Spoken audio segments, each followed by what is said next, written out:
Hello बच्चों। आज हम पढ़ने वाले हैं एक बहुत ही beautiful poem, gifts of grace honouring our vocations. जैसे आपको पता है कि हमारी क्लास 9 की एनसीईआरटी चेंज हो गई है, नई बुक आई है कावेरी। सो उसकी ये सेकंड पोएम है। ध्यान से सुनना, क्योंकि ये पोएम सिर्फ पढ़ने के लिए नहीं है। आई मीन फील करना है इस पोएम को, इतनी ब्यूटीफुल सी पोएम है ये। सो शुरू करते हैं अपनी पोएम। सो फर्स्ट लाइन है इस पोएम की, I hear Bharat celebrating the varied vocations I hear. यानी इस लाइन में पोएट कहता है कि उसे ऐसा लगता है कि जैसे पूरा भारत सेलिब्रेट कर रहा है। लेकिन क्या सेलिब्रेट कर रहा है, क्या सेलिब्रेशन हो रहा है? फेस्टिवल्स? नहीं।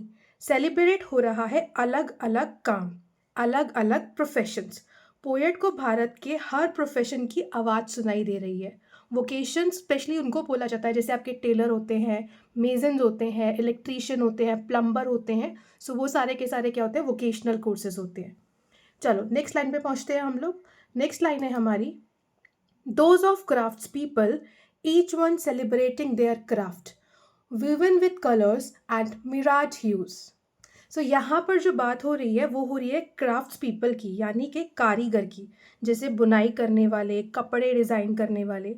सो पोएट कहते हैं कि ये लोग सिर्फ कपड़े नहीं बुन रहे हैं, वो रंगों में अपनी मेहनत और सपने बुन रहे हैं। हर रंग उनकी खुशी और उनकी पहचान है। देखो कितनी ब्यूटीफुल सी इमेज है ना, कितने कलरफुल से सारे के सारे ये दिखाई दे रहे हैं, कितना प्यारा लग रहा है ये। सो यही चीज़ वो बोल रहा है कि इन रंगों में उनकी खुशी दिखाई दे रही है। Now coming to the next line, we have the artisans with lutes, each hailing varied emotions and celebrating dreams echoing in the streets. सो यहाँ पर अब बात हो रही है आर्टिसंस की, जो संगीत बजाते हैं, जो म्यूज़िक बजाते हैं, जो उनके हाथ में म्यूज़िकल इंस्ट्रूमेंट है, उनके बारे में बात हो रही है। तो पोएट बोलते हैं कि उनका जो म्यूज़िक जो है वो सिर्फ आवाज़ नहीं है, वो इमोशन है। जैसे कभी खुशी, कभी दर्द, कभी उम्मीद। सो एवरीथिंग वो मिक्स है, फीलिंग्स का मिक्स है। उनका संगीत जो है, उनका जो म्यूज़िक है, वो गलियों में गूंजता है और लोगों के दिल तक पहुंचता है। तो कितना प्यारा लग रहा है ना, कितने मधुर तरीके से खोए हुए हैं म्यूज़िक में। So coming to the next line, we have the carpenters celebrating, they create anything out of wood with mathematical precision. Carpenters यानी जो लकड़ी से कुछ फर्नीचर्स वगैरह बनाते हैं, जिनको हम बढ़ई कहते हैं। सो वो लकड़ी से टेबल, चेयर, बेड सब कुछ बनाते हैं। पोएट कहते हैं कि वो इतने परफेक्ट मेजरमेंट से काम करता है जैसे मैथ्स की कैलकुलेशन हो। सो यानी उसका काम भी एक आर्ट है। हम लोग अगर बनाने जाएंगे तो हमसे शायद वो नहीं हो पाएगा, लेकिन वो जो बनाते हैं वो उस लकड़ी से कुछ भी इतनी ब्यूटीफुल सी आर्ट बना देते हैं। सो उसी चीज़ को यहाँ पर सेलिब्रेट किया जा रहा है। Then next we have the electricians humming, they get ready for work, work with cables and wires to brighten our lifes. So electricians, जो इलेक्ट्रीशियंस आपके तार वायर का काम करते हैं, उनको सेलिब्रेट किया जा रहा है। लेकिन पोएट कहता है वो सिर्फ घर नहीं, मतलब केवल नॉट ओनली होम, हमारी ज़िंदगी रोशन करते हैं। सोचो अगर लाइट ना हो तो कितनी प्रॉब्लम हो जाएगी। सो इसीलिए वो उनको भी सेलिब्रेट कर रहे हैं।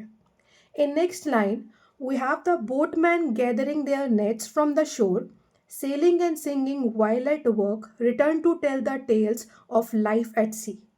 जो मछली पकड़ने वाले हैं उनके बारे में यहाँ पर बात हो रही है। पोएट कहते हैं वो समुंदर में जाकर मछली पकड़ते हैं, काम करते वक्त गाने गाते हैं और शाम को लौटकर समुंदर की कहानियाँ सुनाते हैं। उनका काम मुश्किल ज़रूर है, पर वो उसे खुशी खुशी करते हैं, and they are celebrating their work. वैसे भी कोई काम छोटा या बड़ा नहीं होता है, काम काम होता है और हमारी पहचान हमारे काम से होती है।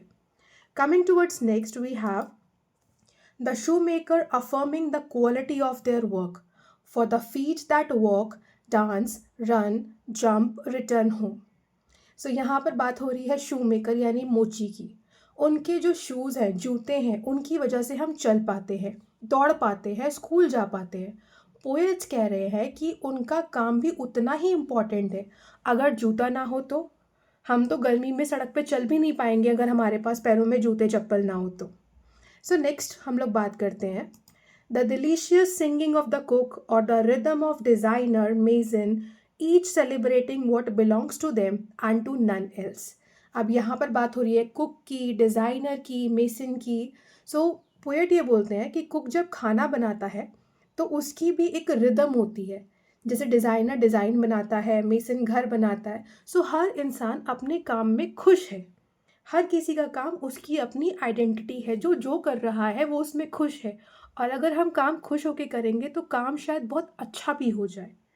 नेक्स्ट वी हैव, लास्ट में पोएट बोलते हैं, the voice of their vocation is the voice of their identity. ये पोयम की सबसे इम्पॉर्टेंट लाइन है। यानी इंसान का काम ही उसकी पहचान है। वोकेशन की आवाज़ ही आइडेंटिटी की आवाज़ है। I hear Bharat celebrating the varied voices I hear. यानी पोएट फिर से कहते हैं कि उनको भारत की हर प्रोफेशन की आवाज़ सुनाई देती है। सब मिलकर देश को कंप्लीट बनाते हैं। किसी एक से ये देश नहीं चलता है। अगर इनमें से कोई एक भी नहीं होगा तो हमें अधूरापन सा महसूस होगा। सो स्टूडेंट्स, इस पोएम का मैसेज क्या है? मैसेज सिंपल है। कोई काम छोटा नहीं होता है। हर प्रोफेशन सोसाइटी के लिए ज़रूरी है। अगर इलेक्ट्रिशियन ना हो तो अंधेरा, अगर कारपेंटर ना हो तो फर्नीचर नहीं, अगर कुक ना हो तो खाना नहीं, और अगर शूमेकर ना हो नहीं होगा तो चलना मुश्किल। हर इंसान इम्पॉर्टेंट है। इसीलिए कभी किसी को काम को छोटा मत समझना। एक दिन आप भी अपनी वोकेशन चूज़ करोगे और तब आप भी भारत की एक आवाज़ बनोगे। ये थी आज की पोएम की एक्सप्लेनेशन। अगर आपको समझ आया हो तो कमेंट में लिखो, एवरी वर्क डिज़र्व रिस्पेक्ट। मिलते हैं नेक्स्ट वीडियो में। Thank you for watching. Take care. Bye bye.